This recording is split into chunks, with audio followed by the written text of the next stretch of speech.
The established way of doing things isn't always the best way, which is why one of the world's largest aid providers has a new way for big funders like governments and also for social investors to get aid directly to people who need it. With zero risk to the big funders, a potential profit for the investors, and a guarantee people receiving the aid are getting a better service than before. Give us 90 seconds more and we'll explain. This new way is through a humanitarian impact bond, an HIB. It's being issued by the International Committee of the Red Cross, the ICRC. It will be the largest in the world and the first offered internationally. Now, unlike regular bonds, its returns are unrelated to market conditions, which may be a comfort. Instead, getting money back, ideally with interest, depends on how impactful your investment was when it was used by the service provider.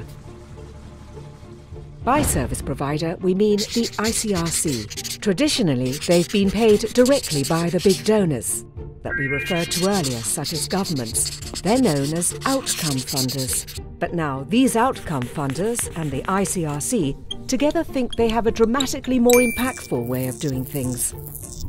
Here's an example. The ICRC knows 90 million people in developing countries are physically disabled and need something like a prosthetic limb or wheelchair.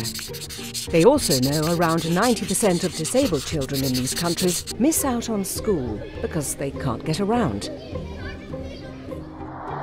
The ICRC intends to help a bigger share of these people by exploring new methods, technologies and innovations. It will take 5 years, and throughout, an independent auditor will measure how far resources go compared with previous years. If the ICRC devises ways for the equivalent resource to help more people than before, the outcome funders declare the project a success, and the positive results ripple.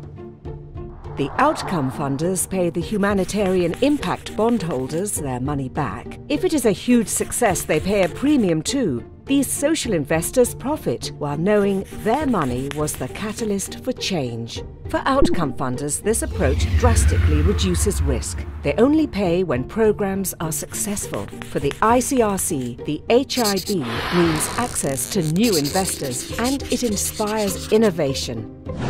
But most importantly, for more of the 90 million disabled people in developing countries, life gets better.